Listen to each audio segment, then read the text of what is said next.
Welcome to Sacrilegious Discourse. For this is what the Sovereign Lord says. Why do you need prophets to tell people who you are and what you want? If you can justify everything that the God of the Bible has done, then you can justify any of your behavior. A lot of this mentality is trickling into what is now mainstream right-wing Christianity. I am capable of empathy greater than this God of the Bible. This is a Bible that they tell kids. This is the good Lord. This is the good book. He is fantasizing about murder, mass murder. Head over to sacrilegiousdiscourse.com right now to find out how to leave us a review or support us on Patreon.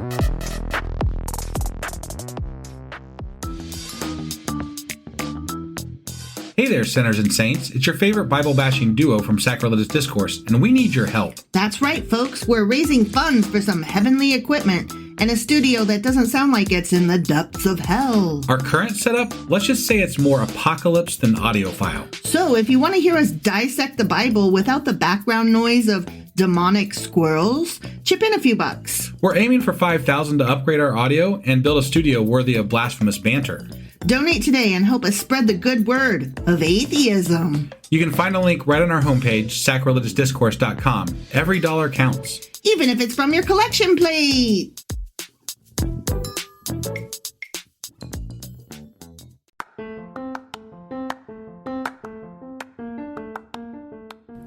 Welcome to Sacrilegious Discourse. I'm husband. And I'm wife. Together, we're reading the Bible for the very first time. We grew up without religion and wanted to know what all the fuss was about. Well, what have we learned so far? That God is a dick, and apparently some people believe in talking donkeys. We're not trying to pass ourselves off as experts. Nope, we're just reading the Bible for the first time and giving our first take reaction. If you'd like to join us in this venture, you might consider starting at episode 1. Otherwise, jump in wherever you like. All right, let's go read the Bible. Yeah, let's get to it. Husband! Wife! Do you remember what happened yesterday? David. Uh-huh. And I'm drawing a bit of a blank, actually. Okay, so here's what happened. Okay. God was like, bitch, did I tell you to build me a fucking house? And David was like, yeah. I love you. That's I right. love you. I love you. I love you.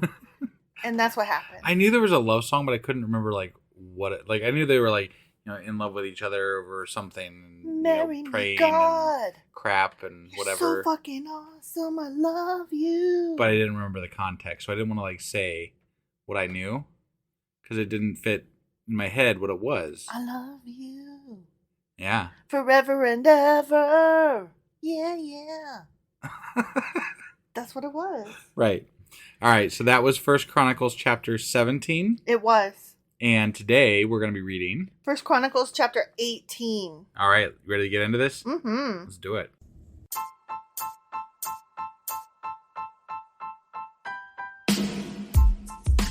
Hey, wife. Yes, husband. Did you know that we are now on Patreon? Yes, because you told me, but also, no, tell me more. So we're on Patreon now. Are we? We are, and our supporters can go there and support us, and we have multiple levels all the way up to You Killed God. That sounds really drastic and escalated quickly-ish. Well, no, there's multiple levels before there, so it escalates on a sliding scale of, cheap to not cheap. Oh. But, we can definitely use any amount, so, any support is always appreciated. So what exactly is Patreon? It's a place where you can show your support for our podcast. And just our podcast? Any podcast or any performer. But, we're the ones that, you're listening to right now. So maybe you should, support us. That'd be awesome. That would be awesome. But we love you anyway. So all you got to do is go to Patreon, look up Sacrilegious Discourse. It's actually patreon.com/Sacrilegious Discourse is our actual main page there. So head on over and send us some love. Yeah. Okay, 1 Chronicles chapter 18. Okay. After this. This. Yeah. After the love letter. Right. David defeated and subdued the Philistines by conquering Gath and its surrounding towns. Oh, after his love letter, he had went home and was okay, blessing his family and shit. Right, and then he went right back out to kill people. Yeah. Okay. Yeah. conquering. It's enough blessing on to death. Yes. Okay. Love me some good death and murder, mayhem. Yeah. David also conquered the land of Moab. He conquered it. And the Moabites who were spared became David's subjects and paid him tribute money. I thought Moab was supposed to have a pat. Like, I don't remember if we covered this or not, but it seems like we did at some level. Like, I thought Moab was supposed to have a pass. Because, like, remember they were right next to Moab when Balaam went over there to, like, supposedly was going to try to curse them for that king person. Yeah. And then they were like, nah, they're going to bless them anyway, but then they didn't fight. So I thought that they were, like, spared for some reason, but I can't remember exactly what that was about. I don't know exactly. Okay. But I do know that at some point they were all supposed to be wiped out. Right, He is not supposed to be taking them as slaves and taking their money. Right, He's supposed to kill them all. They, anytime that they say they wiped them out, you should just say that, they didn't wipe them out because they didn't fucking wipe them out. They conquered them and absorbed them. Yes. They did not wipe them out. No. They probably took some as wives, some as slaves, some as, I don't know, fucking farmhands, whatever. Right. David also destroyed the forces of Hadadezer, king of Zobah, as far as Hamath, when Hadadezer marched out to strengthen his control along the Euphrates River. Damn! David was like, nah. Right? Get lost. He was like, no, I got this. Thank you. Okay. Thank you. Mm-hmm. Okay. David captured 1,000 chariots, 7,000 charioteers, and 20,000 foot soldiers. I vaguely remember this. But why would you want to capture the foot soldiers? 20,000 at that. You gotta feed those fuckers. Feed them and worry about them like resurrecting. Yeah. Not resurrecting. What is it? Revolting. Whatever. Yeah, that. That must mean they're revolting. Resurrecting. Sorry, what am I trying to think of? Whatever. Anyway. He crippled all the chariot horses. Oh, I remember that. Remember how upset I was? Yes, I do. But it turned out that there was a halfway decent reason for it. He couldn't afford to feed them all, and rather than let them starve to death.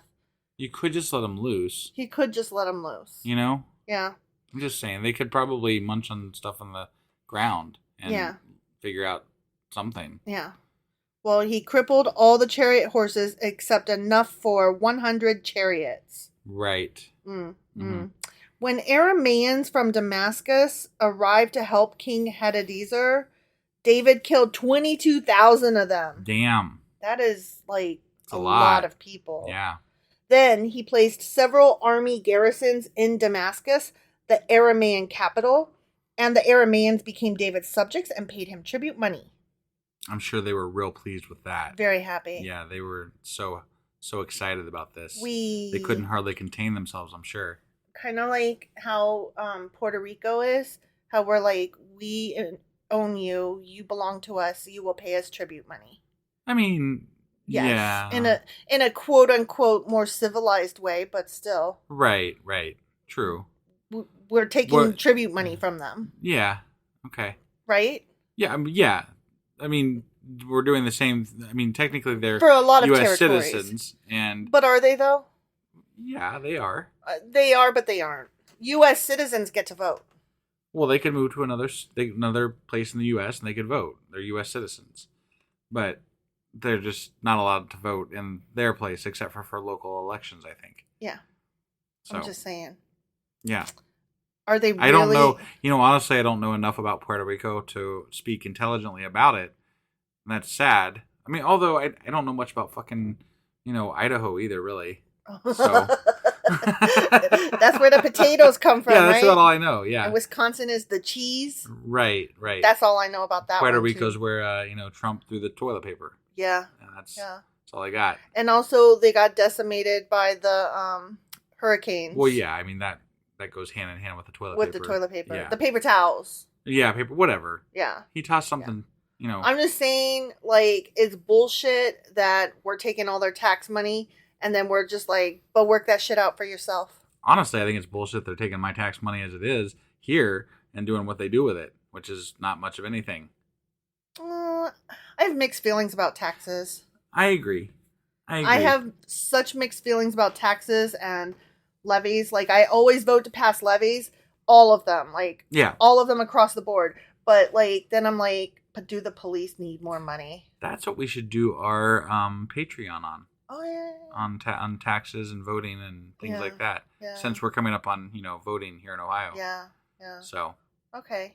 Don't you think? Yeah, we should. Yeah. Let's do that. I'm glad we sorted that out on the podcast here. Yeah. So the Lord made David victorious wherever he went. That's what the Lord did. Yeah. That's what he did. I wondered. Yeah. It wasn't the massive army that he had and the skilled leadership of, defeating armies. Right. It was God. It was God. It was all God. God did David, it. you know what? You might as well just forget about David completely. It could have been anybody. It could have, it could have been fucking, You. Yeah. It could have been you. Right? Yeah. Because it was God. It could have been our cat. Yeah. It doesn't even fucking matter who it was. Fido the dog. Fill in the blank. Whatever. Goddamn pumpkin.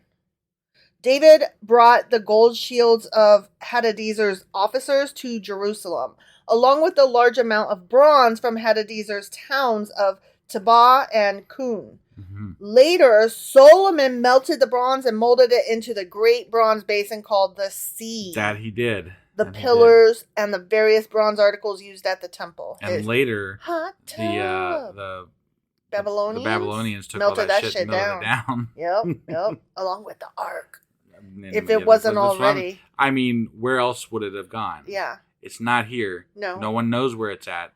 And that dude conquered all of Israel. He conquered the fuck out of it, and he melted everything. Yeah, he was melting shit left and right. Why wouldn't he melt the fucking ark? Right. He that just would have tossed been that a shit prize. right in the melter. That would have been a big prize for him. Yeah. When King Toi, or Toi, T-O-I, Toi, of Hamath heard that David had destroyed the entire army of King Hadadezer of Zobah, he sent his son Joram to congratulate King David for a successful campaign. Oh, I remember this. Smart. Oh, I remember this because then he brings prizes and then they're like, you are probably here to spy and insult us, so we're going to kill you. Right. I bet that's what happened. I think that's what happened. Okay, all right. Hadadezer and Toi had been enemies and were often at war. Joram presented David with many gifts of gold, silver, and bronze. Later, I'm sorry, I don't know where I got the word later. It doesn't say later at all. Not later. Nope. Right now. Right then. Right then. King David dedicated all these gifts to the Lord, along with the silver and gold he had taken from the other nations. What does it mean to dedicate it to the Lord? Do you still get to keep it? Do you still get to spend it? Probably. Is it something that you still acquire for yourself, but also for the Lord? Or is it just specifically like in a drawer that you said that you mark Lord? Lord. I mean, it probably goes to the temple. So more decorations and shit like that. Got it. Okay. So that the Babylonians can melt it down later. Yeah. So he dedicated all these gifts to the Lord, along with the silver and gold he had taken from the other nations, from Edom, Moab, Ammon, Philistia, and Amalek. Okay. Abishai, son of Zeruiah, destroyed 18,000 Edomites in the Valley of Salt. He placed army garrisons in Edom, and all the Edomites became David's subjects. In fact, the Lord made David victorious wherever he went. Yeah. Great. Well, they didn't mention that. They didn't. But remember who's writing this. Yeah, the chronicler. We don't I don't know for sure that that's what happened with that story, but I vaguely remember the same story you do with the guy. Somebody brought some king. I thought it was David, but it could have been somebody else. And then there was, and they were like, wasn't it Joab that was like, I think he's here to spy or something, trick us or whatever. Insult. This is insulting. He's insulting us, and we were very confused. The fuck? Yeah, but they're also trying. The chronicler is trying to make David seem like he just shits gold. Yeah. So he does shit gold, and his farts smell like roses. And speaking of which, I did. Okay, so this is completely off subject. Okay. But I did this job for a while when I was younger. Okay, I thought you were going to talk about shit. I mean, I am kind of going to talk. Are you not serious? A little bit, but I mean, not really, but kind of. Okay. So, we used to clean out HUD homes for, we would clean up and stuff, and then we would put it all in this, dump truck that we had, and we would take it to the dump. Well, the dump is just this big mound of fucking crap. I mean, just garbage, shit, whatever. It's awful. Okay, are you saying literal shit or it garbage? Smelled like literal shit. Oh, so okay. I don't know that there was literal shit, but it smelled like literal shit. But then inside rotting stuff of people's fridges. Yeah. Okay. Yeah, basically. Okay. And anyway, they had these like big towers throughout the dump that sprayed like smelly good shit. And Are you serious? Smelled so fucking horrible. Are you serious? Oh yeah, yeah. Rosy shit. Yeah, oh my God. To keep it from smelling so bad. That's ridiculous. But it smelled like, just imagine like the worst smell you've ever smelled. Like the worst fart you've ever smelled. Right? And then imagine like you're trying to cover it up with like just like the smallest spritz of like rose colored or rose smelly good stuff. It's like when you poop and you only have like dollar store bathroom spray. Yeah. And then you spray it. And it doesn't smell good, really. Mm-hmm. And it doesn't really disguise the poop smell. Right. So now you've got poop and, like, gross, like, not great smell of and then spray. You're in a conundrum, right? Because then you got to determine whether you just hang out in the bathroom for a while till the smell dissipates. Right. Or if you just, go on out and hope nobody walks in after you. Right. Right? And either way, yeah, you're the pooper. Right, yeah. Either way. Yeah, they're going to know. Yeah. It was you. You're the pooper. That was your shit, and it stank. It did. Yeah. And I, now in my 40s, I'm like, whatever, we all poop. So I just walk out, and I'm like, yep. And I even warn people, like, if I'm walking out when they walk in, I'll just be like, sorry. Yeah, yeah. Sorry about you. And that's one of our favorite things to say is, like, about people that think they're high and mighty or whatever. Like, your shit stinks, too. Yep. And don't tell me it whatever. don't. I'm like, okay, skid marks. Right. I know everybody does it, so I don't want to hear it. And then at the end of the day, I'm like, you have a butthole. Mm-hmm. You can't possibly be better than me because you have a butthole. Yes. So you're not anything. Yeah. And you definitely farted probably even today. Oh my gosh. Speaking of farts. So I went to my writing thing. Yeah. And for NaNoWriMo. For NaNoWriMo. Yeah. National Novel Writing Month. Right. And it was at one of our local libraries. And they have such nice bathrooms. And they're like single person bathrooms. No, this is really cool, actually. No, I know. Yeah. No, you don't know. I haven't told you this one. Okay. Okay, right. So you walk in and it's like just, a single room and they're not labeled male or female. They're for anybody, which is so awesome. Mm-hmm. And then there's a tray that was set up and it was like from antflow.com or something like that. Okay. And it was filled with tampons and pads and stuff. And then but they're from an organization like antflow.com or whatever it's called. Yeah. And they are organic and they're free. And then it had the name of the library. And it said, we support period positivity. And, these are for everybody, but please only take what you need. And I was just like so amazed. Yeah. Okay, that's the cool part. But then the uncool part is that I farted really loud in there, and it echoed. You did tell me that, by the way. I did tell you that, but you not didn't tell me that. Yeah. I didn't tell you about the tampons. No, you didn't tell me about the tampons. No. But the fart happened and it was really loud, like because it was a big empty room and right. And so it echoed. See, that's when I would just be sitting in that room like I kind of did. I was like, whoop. And I just, finished my business and washed my hands. Because even when you're by yourself, it's never not funny. Farts are always funny. Yep. And I just walked out, and I don't know if anybody heard it or not, but whatever. I didn't act like I gave a shit. Here we are talking about farts on a God podcast. Well, everybody farts. That's right. That's the thing. Yeah. Okay. Back to the Bible. Back to the Bible now. Okay. We only have like this little paragraph left. Oh, okay. So David reigned over all Israel and did what was just and right for all his people because he was the most beautiful person ever and he did everything good and right and perfect.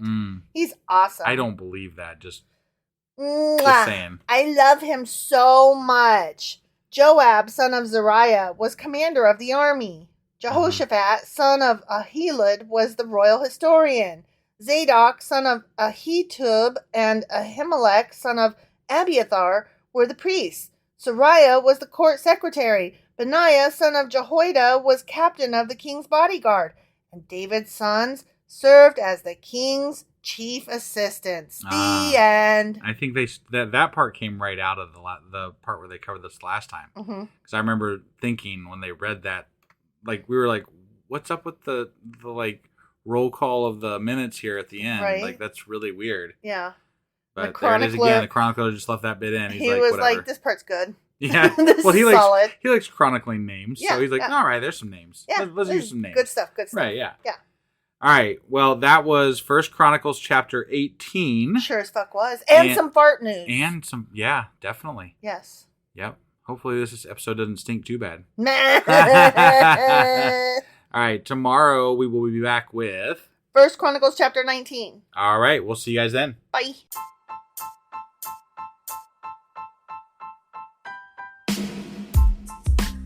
Hey, wife. I guess that's the end?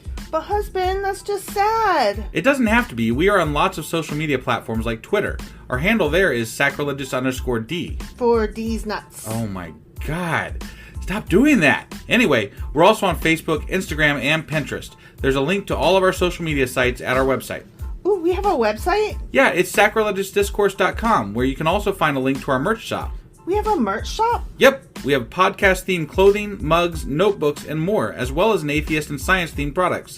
Wow, our fans should really go check that out right now. Definitely. They can get in touch with us by sending an email to sacrilegiousdiscourse@gmail.com. But before they do that, we could really use some help. Oh yeah? With what? Well, it's not free running the podcast, and we need some financial support in order to get better equipment, which will free up time so we can concentrate on our podcast and our fans. Okay, so what should they do? Head over to patreon.com/sacrilegiousdiscourse and sign up as a contributor on our podcast. Supporters there receive additional bi-weekly episodes that we record just for our Patreon members for as little as $2 a month. Also, we'd really appreciate it if you would like and subscribe on whatever platform you're using. And Apple Podcast reviews help us out tremendously. Like and subscribe. Leave an Apple review. Join us on Twitter. Support us on Patreon. That's a lot of instructions. Don't forget to say thanks. Thanks. Okay, bye.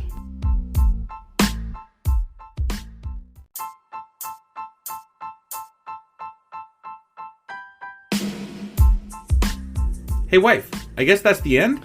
But husband, that's just sad. It doesn't have to be. We are on lots of social media platforms like Twitter. Our handle there is sacrilegious_D. For D's nuts. Oh my God. Stop doing that. Anyway, we're also on Facebook, Instagram, and Pinterest. There's a link to all of our social media sites at our website. Ooh, we have a website? Yeah, it's sacrilegiousdiscourse.com, where you can also find a link to our merch shop. We have a merch shop? Yep, we have podcast-themed clothing, mugs, notebooks, and more, as well as an atheist and science-themed products. Wow, our fans should really go check that out right now. Definitely. They can get in touch with us by sending an email to sacrilegiousdiscourse@gmail.com. But before they do that, we could really use some help. Oh yeah? With what? Well, it's not free running the podcast, and we need some financial support in order to get better equipment, which will free up time so we can concentrate on our podcast and our fans. Okay, so what should they do? Head over to patreon.com/sacrilegiousdiscourse and sign up as a contributor on our podcast. Supporters there receive additional bi-weekly episodes that we record just for our Patreon members for as little as $2 a month. Also, we'd really appreciate it if you would like and subscribe on whatever platform you're using. And Apple Podcast reviews help us out tremendously. Like and subscribe. Leave an Apple review. Join us on Twitter. Support us on Patreon. That's a lot of instructions. Don't forget to say thanks. Thanks. Okay, bye.